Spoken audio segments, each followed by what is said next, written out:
말 나누고 스케줄이 좀 잡다 보니까 좀 시간이 필요해서 시작하도록 하겠습니다. 여러분 반갑습니다 할 때 반자가 혹시 무슨 의미인지 아십니까? 반이 신이라는 뜻입니다. 신. 그게 미국으로 넘어와서 킹이 됐고 몽고에서는 칸이라고 했어요. 반갑습니다 하면 신을 보는 것 같습니다.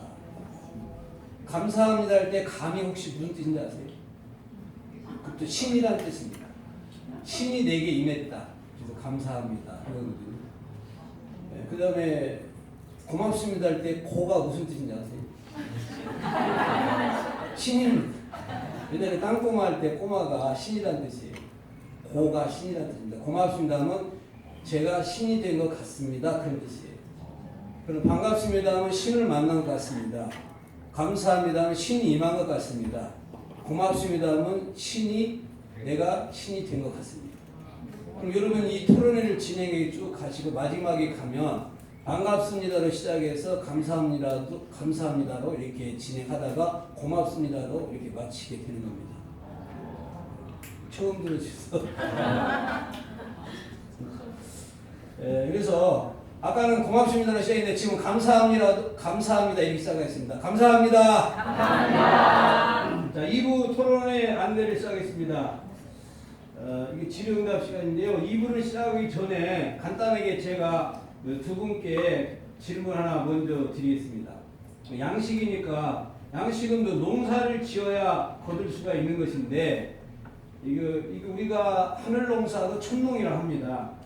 그 농사를 통해서 이렇게 말씀해 주는데 농사를 짓는데 기본이 되는 가장 중요한 것이 무엇이라고 생각하시는지 두 분께 간단히 한번 보겠습니다. 목사님 뭐가 중요하다고 생각하세요? 땅이다. 땅? 네, 강사님. 씨라고 생각합니다. 저는 씨를 생각하고 말씀을 드렸거든. 목사님 어떻게 화답이 돼. 이해가 되십니까? 농사질 때 씨가 제일 중요하다고 봅니다. 여러분도 한번 잘 생각해 보시기 바랍니다. 자, 이제 질문을 받는 시간을 갖도록 하겠습니다. 그 안에는 우리 두 분 패널 간의 질문을 받고 대답하는 시간이 있었는데 참관자분들의 질문들이 좀 많이 있어서 오늘은 두 분의 그 서로 패널 간의 질문을 생략을 하고 여기 참관자분들의 질문을 먼저 받도록 하겠습니다.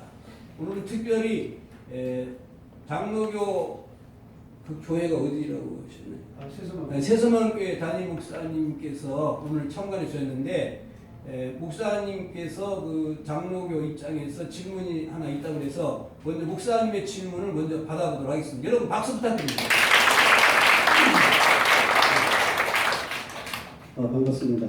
목사님들 일어서서 해주세요. 그런가요? 안경 써도 되죠? 네, 그렇습니다. 제가 이제 담임으로서 설교를 하고 할 때도 여러 가지 주제를 가지고 했었는데 때를 따른 양식이라는 것은 제가 처음 접해봅니다, 사실.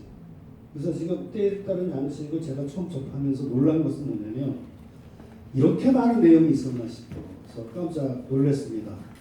그래서 먼저 장로교 목사님에게 여쭤보겠습니다.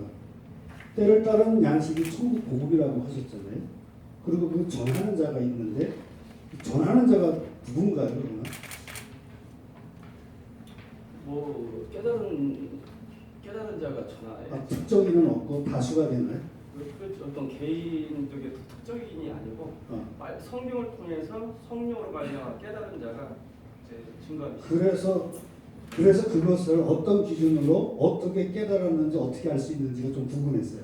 저는 몰라가지고. 항상 그렇지만 그 성경을 확증하고 예. 그 말을 확증하는 거잖아요. 근데 성경이 말하는 것이 성경을 통해서 확인할 수가 있죠. 성경을 통해서. 예, 이게 참인지 진실인지. 그 기준은 어떻게 해요? 성경. 성경으로? 예, 성경이죠. 이게 제가 천국공을 얘기할 때 성경적인 근거를 가지고 항상 얘기를 하죠. 그럼 예수님이 오셨을 때 완성이 된다고 했잖아요. 그럼 때를 따른 양식은 지금 있는 건가요? 때를 따른 양식은 아까 말씀하셨지 이제 핵심이 뭐냐면 복음은 예언이잖아요. 예. 구약은 예언은 하나님이 사람이 되어서 세상들을 십에 죽으실 것이다. 하나님이 사람이 되어 오실 것이다. 네. 이 구약의 그 예언 복음이잖아요. 네. 신학의 복음은 믿는 자 안에 하나님이 오시는데 네. 성령이 오신다. 요한복음 14장 16절 17절 내가 가면 진리의 성령을 너 보내 너희 속에 놓으시되 내가 가면 나도 너를 그와 같이 버려두시고 다시 와서 너희 안에 거처하리라. 네. 약속하셨잖아요. 네. 그리고 계시록에 보면은 1장 4절, 1장 8절, 그 다음에 그 4장 8절 9절에 하늘에 있는 보호자에 있는 분을 향하여 이제도 계시고 전에도 계셨지만 장차 오실 자라. 네. 계시록 1장 4절에도 이제도 전에도 계시고 이제도 계시고 전에도 계시고 장차 오실 자라. 계속해서 성부 하나님이 오실 분으로 소개하고 있잖아요. 그러면 그게 저기 성부까지 완성이 되었을 때 때를 따른 양식이라고 하셨잖아요. 그럼 재림이 되셨다는 얘기예요? 아니죠. 그 신학의 예언의 말씀, 예. 성령이 오시고 성자가 오시고 성부 하나님까지 오실 것이다라는 그 예언의 말씀 자체가 네네. 천국 복음이야. 그 자체로. 예. 그것이 때를 딴 양식이면 마지막 정확한 답은 없는 건가요? 아니 마지막 시대에는 지금까지는 성부 하나님까지 오신다는 그 메시지가 증거가 안 됐거든요. 네. 예, 성령이 오시고 성자가 오시고 그 다음에 모든 것이 끝난다고 우리가 지금까지 알고 있었잖아요. 네. 그렇죠? 그런데 계시록을 보면 성부 하나님이 오신다라고 예언을 하고 있단 말이죠. 그 비밀이 특별히 천국 복음이 마지막 시대에 열려야 할 복음이고 두 번째로 천국의 비밀. 도대체 천국이 뭐냐? 지금까지 예수 믿고 죽으면 가는 곳이 영계가 천국이라고 알고 있었잖아요. 그런데 예수님은 마가복음 9장 1절에 진실로 너희로니 너희 중에 죽기 전에 하나님 나라가 권능을 가지고 임하는 것을 볼 자도 있다. 죽기 전에 하나님 나라가 이 땅에 임한다는 게 우리는 하나님 나라가 꼭 죽어서 가는 개념이 있잖아요. 영계잖아요. 그러니까 우리가 알고 있는 천국의 개념이 다른 거예요. 근데 천국 복음의 핵심은 천국의 비밀인데 지금까지 천국이 무엇인지 또 그 비밀이 열리지 않았어요. 그러니까 두 가지예요. 천국의 비밀이 지금까지 열리지 않았고요. 그 다음에 신학의 예언인 성부 하나님의 오심에 대한 비밀도 열리지 않았다고요. 요까지 열려야만이 그것이 천국 복음이라는 거죠. 예, 그러면 알겠습니다. 이게 지금 두 분이 장로교 목사님인데 견해가 다르신 거예요. 그러면 우리 신천지에도 그럼 저 질문 또 할 게 있습니다. 신천지도. 신천지요? 네. 그럼 장로교는 여기서 같이 들어가세요. 네, 왜냐하면 지금 네. 답을 정확히 제가 인식을 못해서 왜냐하면 그 지금 때를 따른 양식은 온전해야 되는데 지금 보면 온전치 않은 상황이 되어서 아직은 때를 따른 양식이 없다라고 제가 보고 있거든요. 그래서 저도 지금 이거를 성도들에게 매길 수가 없어서 여쭤봤던 겁니다. 그럼 거기까지만 하겠습니다. 네, 알겠습니다. 예. 신천지 예. 거기서 이제 특성이라고 하는 말씀을 하시면서 영적인 것을 설명을 하셨는데 그게 어떻게 같은 이유가 되나요? 특성, 네. 그 이제 육적인 특성이라고 이제 말씀을 드렸는데요. 네. 그 로마서에 가서 보면 만물을 빗대어서 하늘의 것을 알리신다라는 말씀이 있습니다. 네. 그래서 육적인 양식 우리가 이제 뭐 식사도 마찬가지고 이 먹는 것을 통해서 사케는 이제 뭐 배불게 할 수 있겠습니다만은 이것을 통해서 어떻게 본다면 이제 생명 부분도 있는 부분이거든요. 그래서 한마디로 이제 육적인 어떤 이런 양식을 먹지 않으면 뭐 요 근래 뭐 뉴스를 보니까 뉴스 안에서도 가족이 이렇게 사망하는 일도 있었고 이제 그런 것이 있는데 그러니까 이 육적인 것을 통해서 한마디로 하늘의 것을 그 간단한 이유가 뭔가요? 그러니까 육적인 양식을 먹어서 생명 유지하듯이요 한마디로 영적인 양식을 말씀인데 그렇죠 비유적인 거죠. 예. 그래서 비유적인 그래서 여쭤보는데 예수님의 살과 피가 양식이 된다는 게 좀 이해가 안 돼서 좀 고기 드십니까 안 드십니까? 높죠. 예. 예수님의 살. 거기서 이제 살이라는 것은 한마디로 이제 피다라는 것은 생명을 상징을 하는 거거든요. 실제로 예수님의 살 피가 아니에요. 아니 그걸 먹는 건 아니죠. 요한복음 6장에 네. 그 유대인 많은 사람들이 왔습니다만은 결국 떠난 이유가 거기에 이제 내용이 가서 보면 이 사람들이 예수님이 살을 먹어야 된다, 피를 마셔야 된다라고 하니까 육적인 육체로 이렇게 이해를 하는 제가 거거든요. 알기로는 그게 떡과 포도주로 바뀌지 않나요? 그건 이제 6월절에 관련된 부분이고 연관이 됐지는 않아요? 그 연관은 있죠. 그 저번에 한번 그래서 했었는데 그 부분. 그 질문을 네. 거기까지만. 하나만 더 있고요. 하나. 시온산에서 준다고 하셨는데 예. 예. 그것을 누가 어떻게 증거할 수 있는지 좀 짧게 좀. 오늘 때를 따른 양식 아까 이제 말씀을 드렸던 부분이 한마디로 이제 신약이 약속하신 어떤 이것을 이루었다라고 저희는 이제 이야기를 합니다. 이루었다라면 한마디로 이루어진 이제 증거 자료가 있는 거거든요. 그렇죠. 그러면 예언과 초림 때도 예수님이 우리가 하나님의 아들이라고 우리가 믿을 수 있는 것은 구약에 하나님이 예언하신 대로 나타나셨고 그걸 이루신 가운데 이루어졌다라는 것을 증거한 거거든요. 아니, 하나만 더 양식에 대한 내용이 엄청나게 많은 내용이 있는데 그거 강사님이라고 하셨나요? 네. 강사님이 다 이렇게 생각해내신 거예요? 아닙니다. 저희는 목자가 있으셔서요. 그 목자를 통해서 받은 바 말씀을 대언해서 전합니다. 네, 알겠습니다. 네, 우리 그 세수문 그 목사님 힘찬 박수 한번 부탁드리겠습니다. 제가 그 좌장의 입장에서 참관자분들이 질문을 할 때 오늘 목사님이 하신 질문이 어떤 롤 모델이 됐으면 좋겠어요. 질문을 좀 잘 요약해서 정리를 해서 이렇게 해서 좀 집중적으로 한 사람이 두 가지 같은 내용이라면 두 가지 질문을 계속해야 됩니다.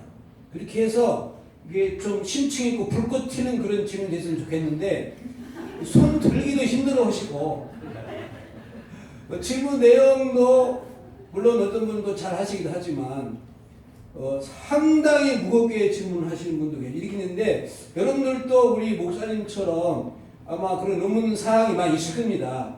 그러니까 자유롭게 하지 말라고 오늘 청문회에서 막 하잖아요. 이런 분위기로 좀 잘 갔으면 하는 마음이 있습니다. 그러면 충분하게 이렇게 다른 분들이 이해가 안 되는 부분이 있을지만은 질문하고 답하는 분들끼리는 그렇게 불꽃이 튀거든요.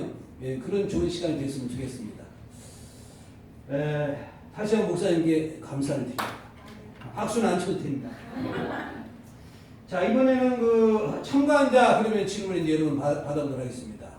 이번에는 우리 장로교 목사님께 질문 있으신 분 질문을 받고 그 다음에는 또 신천지 강사님께 질문 있으면 질문을 받고 번갈아 가면서 질문을 받도록 하겠습니다. 그래서 시간을 조정해야 되기 때문에 그 질문을 충분하게 하시고 답변하시는 과정 속에서 어느 정도 시간이 되면 마무리를 하도록 하겠습니다. 질문도 짧게 해주시고 답변도 한 3분 이내로 이렇게 해주시면 대단히 감사하겠습니다. 질문을 잘 요약해서 정리해 주시기 바랍니다. 먼저 우리 장로교 목사님께 질문이 있으신 분은 손을 들어주시기 바랍니다. 예, 앞에 계신 형제님. 자유롭게. 예. 저는 마이크 드시고. 저는 서울 성북구에 살고 있는 김재훈이라고 하고요. 장로교 목사님께 이제 질문이 있는데 아까 하나님과 예수님과 성령이 이제 영적 양식이고 먹는다 하셨는데 그거를 각각 먹는 건지 아니면 한꺼번에 먹는 건지 뭐 하나를 먹으면 다 먹게 되는 건지 그게 궁금하고요. 그리고 두 번째로 이제 먹는 방법이 어떻게 먹는지 그 방법이 궁금합니다.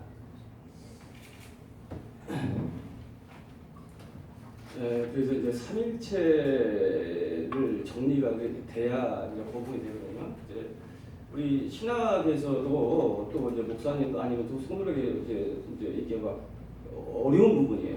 아버지와 아들과 성령이 각각 풀면이 구분이 돼 있는데 또 이분이 한 분이라니까 이게 막 머리가 이게 쥐가 나거든요. 그래서 예수님 믿을 때 성령이 오셨다고 하니까 한 분이니까 아버지와 아들과 성령이 한 분이니까 성령이 오셨을 때 아들도 와 계시고 성부 하나님도 와 계신 게 아니냐 그런 생각이 있어요. 그러니까 우리가 성령을 마실 때 성자도 성부도 같이 마신 거 아니냐 뭐 그렇게 생각할 수도 있어요. 근데 성경은 분명히 구분이 되어 있다는 거예요. 성령이 믿는 자에게 처음에 오심으로 한 성령을 마심으로 성령이 믿는 자에 대해서 생수가 흘러서 성령을 이제 누리게 되는 거거든요. 그리고 장차 성자가 오시고 성부까지 오시는데 성경은 분명히 그게 구분이 되어 있어요. 한 예를 들어 볼게요. 성부 하나님이 구분돼서 오신다는 것을 제가 좀 이해를 시켜볼게요. 이제 요한복음 14장은 이제 고별설교잖아요. 고별설교. 뭐 예수님이 돌아가시는 것을 30년에 잡는 분도 있고 34년으로 잡는 분도 있고 하여튼 3, 4년 차이는 있어요. 어쨌든 간에 한 30년 대략 그쯤에서 고별설교를 하셨어요. 하시는데 뭐라고 하셨냐면은 내가 가면 보혜사 성령을 보낸다. 그러면 그 성령이 너희 속에 계시겠다. 그죠? 예? 16절. 그 다음에 내가 너를 고아같이 버려두고 나도 다시 오리다. 그리고 너희 속에 계시겠습니다. 그 다음에 23절에 내 계명을 지키는 자는 내 아버지께서 저를 사랑할 것이고 저를 사랑해서 어떻게 한다느냐? 우리가 와서 저와 함께 거처한다고 했어요. 그 우리가 온다는 말이 나와 있어요. 그런데 이 구절을 예수님이 믿을 때 성령이 오실 때 우리이신 하나님이 동시에 오신다는 그런 착각을 가질 수가 있어요. 예? 예, 그런데 60년 후에요. 예수님이 이 고별 설교하고 며칠 후에 오순절날 성령이 오셨잖아요. 그죠? 아멘이 되죠. 여기까지는 성경 말씀이니까. 그죠? 성령이 오셨어요. 성령이 오셨는데 성령이 예수 믿은 사도행전 보니까 예수 믿는 자에게 성령이 임했다고 계속 얘기하고 있어요. 성령이 예수 믿으면 임하십니다. 이것도 하면 되죠. 예? 예. 그런데 60년 후에 성령이 오신 후 60년이 흐른 후 한 대략 AD 한 90년도에 마지막 사도인 사도 요한에게 예수님 부활하신 예수님이 나타나가지고 말씀하신 것이 계시록인데 계시록의 풀면이 계시록 1장 4절 한 구절만 읽어보세요. 그리고 4장 8절 9절 그 두 구절만 읽어봐도 풀면이 거기 뭐라고 했어요? 성부 하나님을 가리켜 하늘에 있는 영계에 있는 아버지를 향하여 장차 오실 자라. 그러면 보세요. 예수 믿을 때 그 당시 AD 30년쯤에 예수 믿을 때 성령이 오실 때 아버지까지 오셨다면 60년 흐른 후에 예수님이 아버지께서 이 땅에 오신다라고 계시했겠냐고요. 예수님 믿을 때 아버지가 오시는 게 아닙니다. 하늘에 계신 우리 아버지는 하늘에 계세요. 그리고 장차 어느 시점에 아버지께서 구분이 돼서 오셔요. 자, 그래서 양식은 구분이 돼서 먹는다. 구분이 돼서 성령을 교회 시대는 성령을 마시는 거예요. 네. 그러면 이제 마지막 질문 어떻게 먹는 거냐? 네. 예? 예. 하나님의 그러니까 이 복음 있잖아요. 예수 그리스도에 관한 것, 그 다음에 천국 복음에 관한 것, 이 관한 것이 다 하나님에 관한 건데 이 하나님에 관한 것을 말씀을 깨닫고 믿을 때 하나님 자신이 우리 안에 영으로 들으시고요. 양식이 돼 실제가 되십니다. 실제. 내가 너희 이름 말이 영이요 생명이라. 요한복음 6장 13절. 그러니까 하나님의 복음은 단순히 지식이 아니라 지식을 이 말씀을 내가 깨닫고 내 영이 아멘이 될 때 그 영이 나에게 영적인 생명이 되고 양식이 되는 거예요. 이 정도만 시간이. 뭐 결론이 어느 정도 된 것 같습니다. 끝까지 마치고 여러분 잘 되셨나요? 예, 그럼 이번에는 신천지 우리 강사님께 질문이 있으신 분의 질문을 받아보도록 하겠습니다. 질문 있으신 분은 손을 들어주시기 바랍니다. 네, 저쪽 줄에 자매.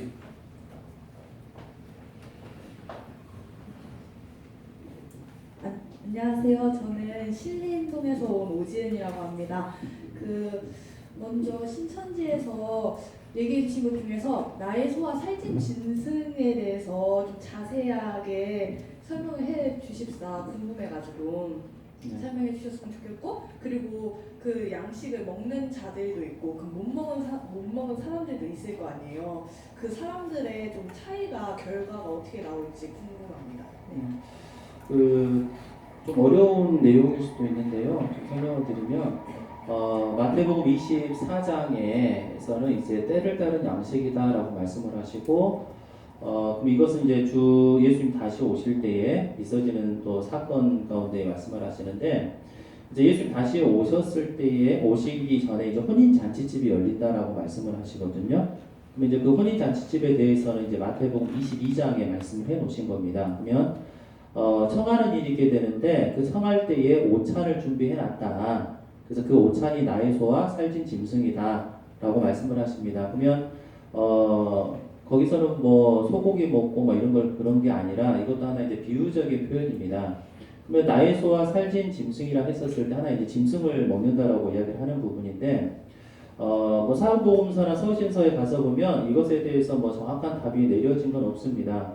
근데 이제 계시록에 가서 보면 하나의 이제 짐승이 나오게 되는데 먼저 우리가 구분하셔야 될 것은 예언서에서 말하는 짐승은 하나에 나타나게 되면 진짜 짐승을 말하는 것이 아니라 사람으로 나타나게 됩니다. 사람을 하나의 이제 비유적인 표현으로 짐승이라 했는데 초림 때도 가서 보면 예수님께서 그 시대의 목자였던 서기관이다 바리새인이다 라는 사람들에게 마태복음 23장에서는 뱀이다 독사다라고 이야기를 했거든요. 그래 하나 이제 짐승으로 이제 빗대어서 이야기를 하는 부분인데 여기서 이제 소다 짐승이다라는 것은 먼저는 소라는 것은 고린도전서 9장에 가서 보면 바울이 자신을 또 이 소에 빗대어서 이야기를 합니다. 그러면 하나의 이제 목자의 입장에 있는 또 복음을 전하는 입장에 있는 사람을 이제 하나의 소다라고 이야기를 하는 거거든요.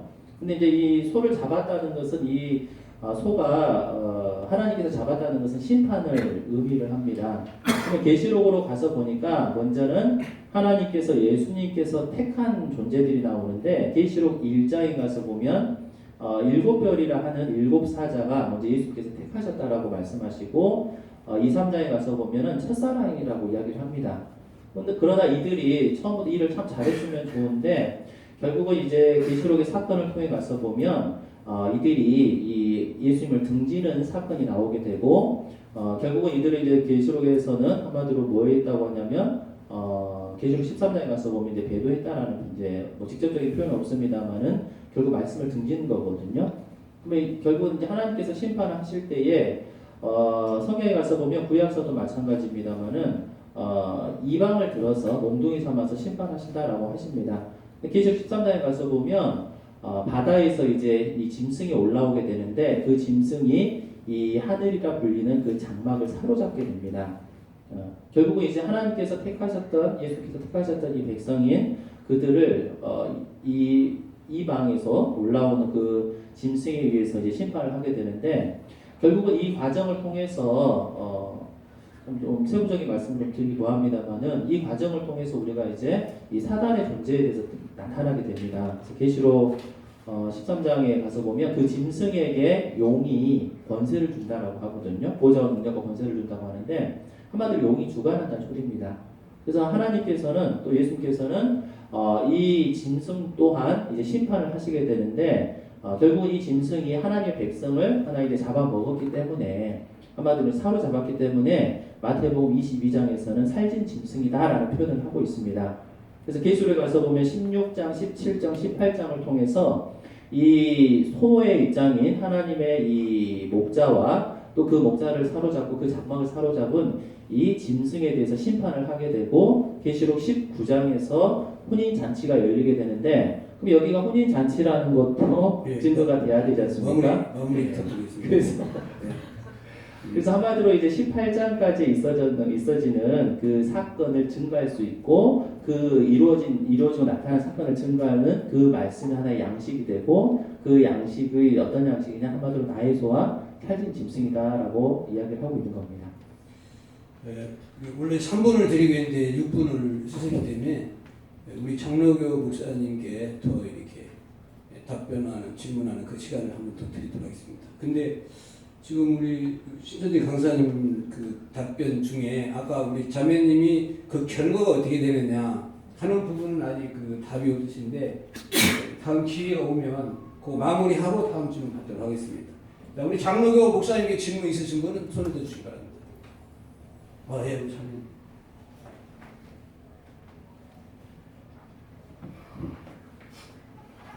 안녕하세요. 저는 신당동에서 온 김경아라고 합니다.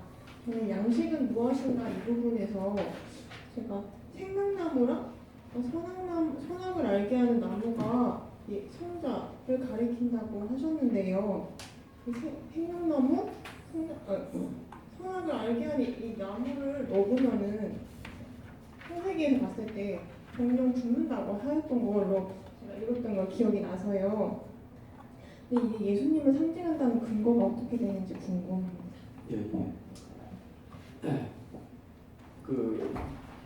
여러 가지 몇 가지 이제 그 증거를 제시할 수 있어요. 근데 지금 이제 고민되시는 게 그럴 거예요. 생명나무는 예수님이라고 하면은 그건 조금 이제 납득이 가는데 선악을 알게 하는 나무를 열매를 막으면 정령 죽이라고 했는데 왜 그것을 그리스도라고 하느냐? 뭐 그게 핵심이잖아요. 그러니까 지금까지 많은 다 그렇게 알고 있을 거예요. 대부분이. 그러니까 생명나무는 좋은 거, 선악을 아는 건 사망의 나무, 뭐 이제 그렇게 알고 계시는데 실상은 한 나무예요. 이렇게 원문을 보면요. 그리고 그걸 이해하려면 에덴 동산은 성전의 모형이라는 걸 이해를 먼저 하셔야 돼요. 성전의 모형. 응? 에덴 동산이 성전의 모양이에요. 그런데 성전에 보면은 그룹 천사가 있거든요. 그룹 천사가 어디에 있는 거냐면 지성소 있어요. 성전의 중심인 지성소 그 법궤 안에 뭐가 있냐면 십계명, 성부 하나님을 상징합니다. 만나 하늘에서 나는 생명의 떡, 이 그리스도를 상징하여 아론의 쌍난 지팡이 성령 하나님을 상징해요. 성부, 성자, 성령 하나님이 계시는 그 법궤 위에 뭐가 있냐면 시은자라는 게 있어요. 이 그룹 천사가 이렇게 덮고 있거든요. 예? 덮고 있다고요. 그죠? 그 그룹 천사가 항상 어디 있냐면요. 구약에 보면은 성전 지성소에 있습니다. 휘장에, 그 다음에 위에, 그 다음에 법궤 위에. 그러니까 지성소를 둘러싸고 있는 것이 그룹 천사라고 이해하면 돼요. 그러면 하나님이 계신 곳이 지성소잖아요. 그죠? 예. 그런데 그 그룹 천사가 어디에 나타나냐면 에덴 동산에 나타납니다. 에덴 동산에. 생명나무 가는 길을 그룹 천사가 막았다고 했어요. 그러니까 쉽게 말해서 생명나무를 둘러싸고 있는 것이 뭐냐면 그룹 천사라고요. 그래서 생명나무는 실상은 이제 그리스도를 상징하는데 다른 말로 에덴 동산은 지성소를 예표하고 있는 게 지성소, 하나님이 임재한 장소. 그러면 보세요. 그 성전의 중심에는 누가 계시냐면 하나님이 거처하는 것이 성전의 중심이잖아요. 그죠? 이해 가시죠? 자, 그런데 에덴 동산, 그러면 에덴 동산의 중앙은 뭘까요? 중앙은 당연히 지성소라고 보면 맞아요. 그래서 그 에덴의 동산 중앙에 생명나무, 선악을 아는 나무가 서 있다고 했었잖아요. 그 중앙이라는 단어가 타웨크라는 단어예요. 히브리어 타웨크. 타웨크라는 뜻이 무슨 뜻이냐면 쪼개지다는 의미가 있어요. 쪼개지다. 여보세요? 지성소의 중앙에 그 법궤 이외에 시은자가 있는데 시은자가 어떤 장소냐면 어린 양이 쪼개져가지고 피가 흘려져가지고 뿌려지는 장소가 바로 시은자입니다. 시은자예요. 그래서 이 에덴 동산에 있는 바로 생명나무와 선악을 아는 에덴 동산 중앙, 쪼개지다는 의미를 가지고 있는 그 중앙에 생명나무와 선악을 아는 나무가 섰다는 것은 말이면 그 생명나무와 선악을 아는 나무가 쪼개진 그리스도, 장차 여호와 중에 한 분이 사람이 되어오셔서 인류를 위해서 쪼개질 것이다. 쪼개진 그리스도를 계시한 거예요. 자, 그걸 조금 이제 어려운 부분. 그것까지만 일단 목사님 마무리하시고. 아, 그래요? 예. 저는 장로교 생활을 이제 어렸을 때부터 했습니다. 그리고 이제 고등학교 졸업하고 바로 신학대학 갔어요. 총신대, 장로교, 합동, 통합 다 했거든요. 그런데 지금 목사님 말씀하시는 부분은 그 장로교에서 이렇게 보시는 견해는 아닙니다. 제 입장에서 볼 때 참고하시기 바라고. 아까 우리 강사님 그 결과가 어떻게 되는지 그 이어서 한번 답변 부탁드리겠습니다. 그 나의 소와 살린 짐승 하나의 양식인데 한마디로 오늘날 마지막 때 있어지는 사건에 대해서 우리가 알고 있었을 때에 성경에서는 예수님 오실 때에 맞이하는 자가 있고 맞이하지 못하는 자가 있다라고 이야기를 하시거든요. 그러면 한마디로 이 징조의 사건을 이 나의 소와 살찐 짐승을 잡아놓은 혼인잔치를 베푼다라는 것도 하나의 징조의 사건입니다. 그럼 이것을 알고 깨달았었을 때에 다시 오시는 예수님을 맞이할 수 있겠습니다만은 이 약속을 또 이 예언에 대해서 알지 못했을 때는 맞이할 수 없게 되므로 계시록에 가서 보면은 맞이하는 자는 예수님과 함께 천국에 거한다라고 하지만 맞이하지 못한 자들은 한마디로 유황불못에 들어간다라고 말씀을 하십니다. 네. 양 목사님 아까 질문에 대해서 계속 하신 말씀이 한 구절만 예, 하고 예, 예. 사실 이제 솔직히 이 부분을 풀어주려면 사실 성경 전체를 쫙 해야 다 풀리는 거거든요. 근데 이제 한 구절만 딱 제시를 할게요. 이 생명나무 창세기 3장 22절에 선악과를 딱 까먹었을 때 하는 얘기가 하나님께서 여호와께서 가라사대 여호와께서 가라사대 선악을 아는 일에 우리 중 하나같이 되었다라고 했어요. 선악과를 까먹었을 때 예, 그 말씀이 그렇게 있어요. 자, 그러면 어떤 분들은 말 그대로 선악을 구분하는 나무다라고 설교하시는 목사님도 있어요. 그래서 율법나무다. 예? 율법나무를 율법을 먹으면 선과 악을 구분할 수 있다. 그래서 선악나무를 율법으로 보는 분도 있고 또 심지어 사탄으로 보는 분도 있어요. 사탄. 예? 상징적으로 그렇게 보고 그래서 사탄을 먹은 거다. 예? 선악을 따먹은 연합한 거다. 그렇게 설명하는 분도 있어요. 자, 그러면 이것을 창세기 3장 22절에 대입해 보세요. 첫 번째, 율법이라고 하면은 선악을 알게 하는 나무가 율법이라 하면은 예? 예수님이 그랬죠. 여호와께서 선악을 따먹었을 때 여호와께서 선악을 아는 일에 우리 중 하나같이 되었다고 했어요. 그러면 여호와 중에 여호와께서 가라사대 우리 중 하나같이 되었다기 때문에 여호와는 우리예요. 아버지, 아들, 성령입니다. 우리입니다. 그러면 아버지, 아들, 성령 중에 선악을 아는 일에 율법을 이게 선과 악을 구분할 수 있는 분이 한 분만이 구분할 수 있을까요? 아버지와 아들, 성령은 선과 악을 다 구분할 수 있습니다. 이해를 하셔야 돼요. 율법, 선악을 알게 하는 나무가 율법이라 하면 선악과를 따먹었을 때 여호와께서 가라사대 때 선악을 아는 일에 우리 중 하나같이 되었다. 그러면 우리 중 한 분만이 선악을 구분할 수 있는 분이냐 이거죠. 그건 아니란 말이죠. 그러니까 생명나무는 선악을 알게 하는 나무는 율법이 아니라는 의미고, 두 번째로 사탄이다. 만약에 사탄이다. 그러면 선악과를 따먹었을 때 선악을 아는 일에 우리 중 하나같이 되었다. 그러면 여호와 중에 한 분이 사탄이란 말입니까? 아니, 선악을 따먹었을 때 우리 중 하나같이 되었다. 근데 선악을 알게 하는 나무가 사탄이라고 하면은 사탄을 먹음으로 어떤 분은 그렇게 설교하는 분이 있어요. 선악을 알려는 나무가 사탄이라고 하는 분도 있기 때문에 제가 그 얘기를 네, 그것까지만 목사님. 거기까지만. 근데 지금 상당히 예민한 문제네요. 그 등대교회 김모 목사님은 선악과를 먹어야 선악을 분별할 수 있다 이렇게 하시는 분도 있고, 그 전통적인 기독교 견해로서는 이해 안 받아들입니다. 그리고 목사님인데 우리라는 개념을 말씀하셨는데 이제 그 하나님을 우리라고 개념 보기도 하지만 거기 영계에는 천사도 있거든요. 타락한 천사도 있다. 그런 의미에서 또 하나로 보는 개념이 있으면 거기 천사장이 타락했으니까 우리 중 하나가 되었다 하는 것이 그 사람 말이 되었다 이런 개념으로도 보는 시각들이 있어서 한 가지만 이거는 굉장히 그 이제 아주 중요한 어떤 또 논점이 될 수 있는 문제인데, 이거 하면 여러분 이제 이거 상당히 시간 많이 해서 그 목사님 잠깐 계시고 네. 신천지에 지금 있으신 분 이제 받도록 하겠습니다. 네, 그다음에 네, 마이크 갖다 주세요. 네, 저는 서울시 마포구에서 온 공영이라고 합니다.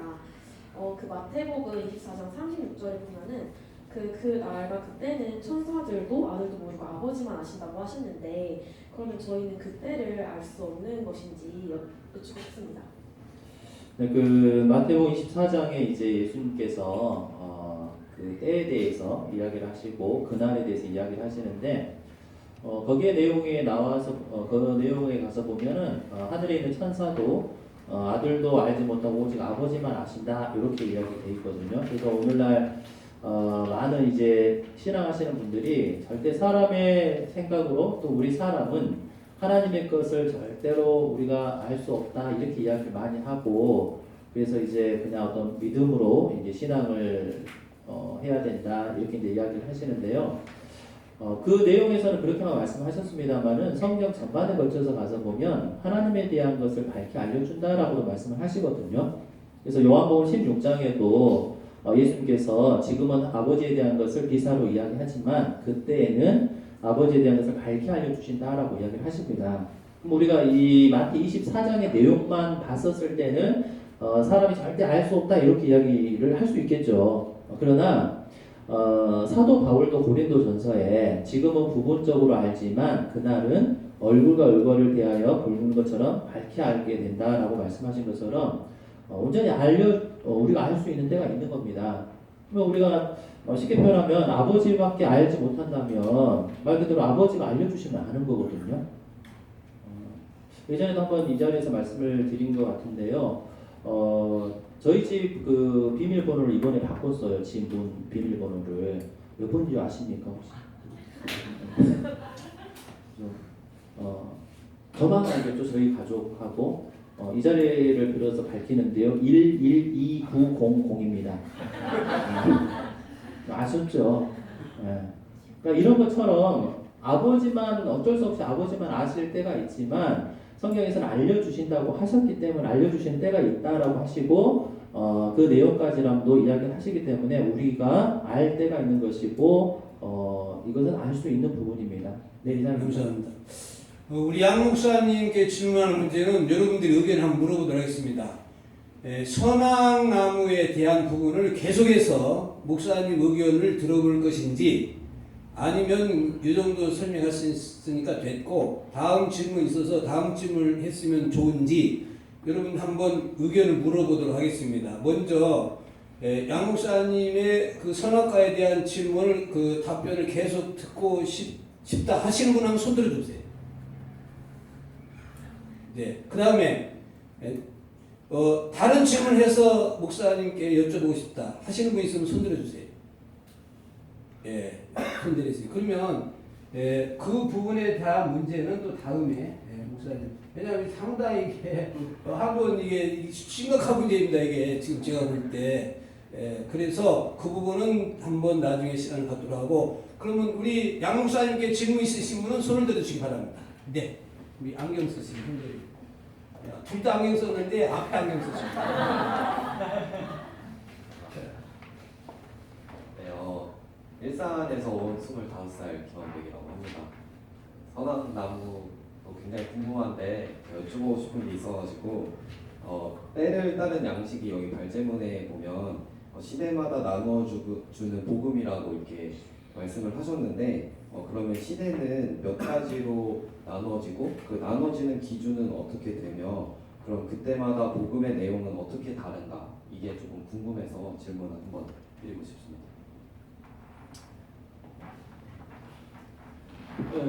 때가 찼고 하나님과 가까스리 회개하고 복음을 믿어라. 때가 찼다는 것은 시대가 찼다.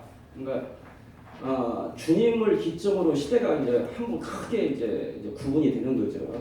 주님이 시대를 구분짓는 거예요. 그러니까 쉽게 생각해서요.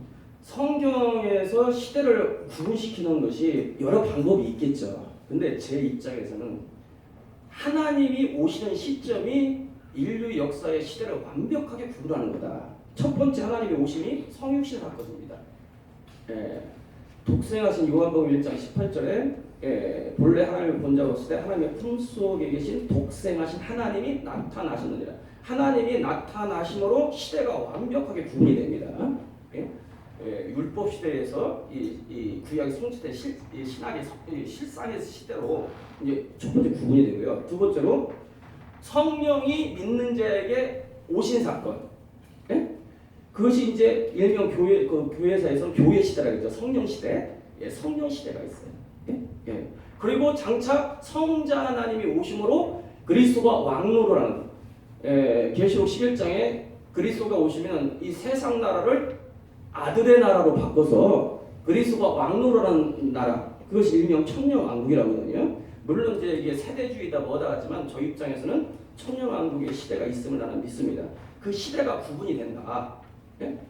그리고 최종적으로 천년왕국을 통과한 부활한 성도의 성부까지 오심으로 이제는 영원 시대, 새 예루살렘 시대가 있다. 그러니까 크게 보면은 예수님이 오심으로 구약과 신약 시대가 구분이 되죠. 그리고 예수님이 예언한 천국 복음, 다시 말해서 성령이 오신다는 그 예언이 성취됨으로 성령 시대가 있고, 그리고 주님의 예언대로 성자가 오심으로 천년 왕국 시대가 있고, 성부까지 오심으로 바로 영원 시대, 새 예루살렘 시대가 신학의 전 역사 가운데 성취될 것이다.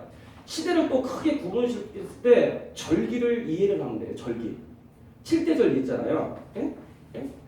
6월절, 초실절, 물론 그 사이에 이제 무교절이 있죠. 크게 보면 오순절, 나팔절, 대속제절, 초막절. 이게 이제 절기인데 이 절기라는 것은 시대를 구분하는 걸 가리킨 거예요. 그게 실상. 그러니까 하나님의 역사가 이런 과정을 통해서 시대가 구분되는데 그 핵심만 설명드리면 6월절과 초실절은 아시다시피 예수님의 죽으심과 부활, 이 구약과 신약을 나누는 시대를 그러면 오순절은 성령이 오시는 바로 교회 시대를 가리키는 거고, 나팔절과 대속제는 성자가 오심으로 있어질 천년 왕국 시대를 예표한 것이고요. 그 다음에 초막절은 최종적으로 성부까지 오심으로 이 창조 세계 바로 영원 세상, 바로 새 예루살렘 시대가 시작할 것이다라는 것을 예언하고 있는 것이 초막절이에요. 그래서 절기 속에도 이렇게 시대를 구분할 수 있는 하나님의 도움이 계시되어 있다. 네, 감사합니다. 뭐 여기서 한꺼번에 그것이 다 이해되기는 쉽지 않으리라고 생각합니다. 그래서 우리가 이렇게 매달 같이 이런 시간을 가지고 있거든요. 그런 과정을 통해서 우리가 서로 이해하고 또 하나님 뜻을 따라가는, 쫓아가는 지금 시간으로 저희들이 삼고 있습니다. 지금 외부에서 온 질문도 있고 그래서 근데 양쪽에 한 분씩만 신천지 질문 한 분, 장로교 질문 한 분 이렇게 받고 마무리하도록 하겠습니다. 지금 장로교 목사님께 질문을 드리기 때문에 우리 신천지 강사님께 질문 있으신 분은 손을 들어주시기 바랍니다. 예, 우리 자매. 얌전하신데 영광을 드리겠습니다. 가만히 계세요. 네. 안녕하세요. 저는 서울 목동에서 온 김유원이라고 합니다. 아까 그 때를 따른 양식에 대해서 설명해 주시면서 PPT에 감추었던 만나라고 표현을 하시고 그걸 말씀이라고 하셨는데 그거를 왜 감추었는지 이유가 궁금하고 그것을 언제 먹을 수 있는지가 궁금합니다. 그 만나라는 것은 한마디로 이제 말씀인데요. 이 말씀 중에서도 천국 말씀입니다.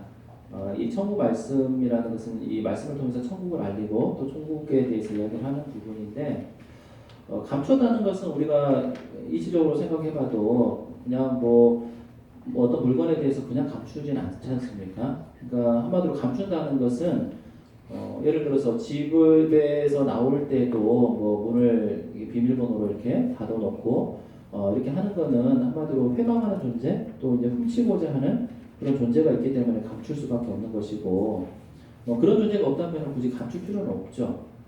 그런 것처럼 이 천국이라는 것에 천국이라는 것도 이 회방하는 존재가 있는데 성경에 가서 보니까 그 존재가 이제 사단입니다. 그래서 사단은 이 모양 저 모양으로 해서 이 하나님의 천국을 회방을 하려고 하고 실질적으로 이제 초림 때도 예수님이 오셔서 천국 복음을 전파하셨을 때에도 이제 회방하고 방해하는 역사가 있었거든요. 그러면 이제 중요한 거는 예수님께서 가시면서 다시 오실 것을 약속을 하셨는데 그것을 예언을 해놨습니다.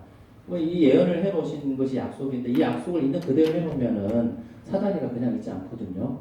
그래서 이것을 하나 이제 약속을 하고 그것을 기록을 해놓습니다만은 이것을 있는 그대로 기록을 해놓은 것이 아니라 성경에서는 이제 비유적인 표현으로 기록을 해놓습니다. 그러면 이제 비유적으로 해놨다는 것은 감춰놨다는 거고, 그러면 이걸 언제까지나 감춰놓는 것이 아니라 이제 계시록 2장에서는 어떤 만나라는 것은 한마디로 감춘 채로 주는 것이 아니라 열어서 주신다는 거거든요. 그래서 계시록에 가서 보면 봉합된 책이 나오는데 그 책을 인을 떼고 계시록 10장에서 이 책을 이제 주시게 되는데 한마디로 그 책의 말씀은 요한계시록이고 이 요한계시록이 우리가 마지막 때 먹어야 될 감춰놓던 만나다라고 이야기를 하고 있는 겁니다. 네, 감사합니다. 자, 우리 장로교 목사님께 지금 그 목사님 답변도 여러 가지 이제 방향으로 아주 이렇게 나왔고 또 우리가 질문도 지금 하고 있는 입장인데 마지막은 좀 짧은 거, 짧은 질문에 짧은 답변 이렇게 해서 목사님 의견을 한번 들어보는 시간을 가졌으면 좋겠습니다. 좀 설명이 오래 걸릴 것 같으면 다음 기회에 또 한번 오세요. 그렇게 하시면 좋을 것 같아요.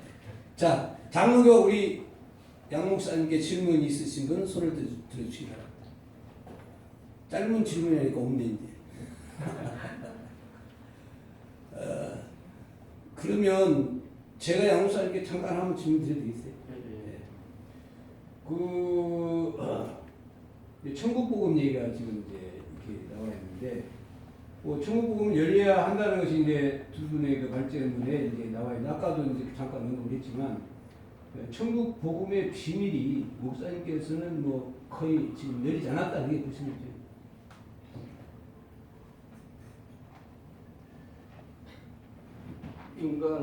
그렇죠. 이제 지금까지는 열리지 않았었다. 마지막 시대가 가까우면 이제 그게 열릴 것이고 마태복음 24장 14절에 말씀하셨듯이 천국복음이 온 세상에 증거되게 모든 민족에 증거되게 온 세상에 전파되니 그제야 끝이리라.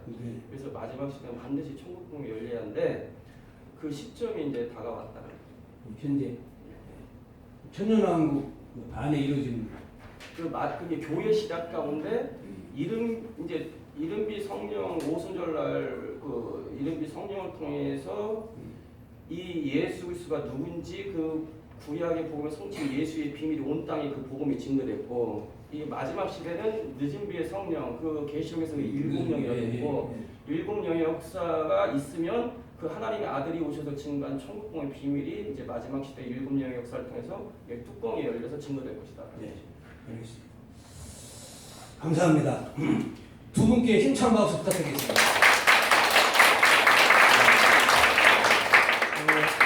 오늘 귀한 목사님도 오셔서 이렇게 질문해 주시고 여러분들 제가 볼 때 여러분들도 귀하신 분들인데 여러분 자신들에 위해서 한번 박수 부탁드립니다.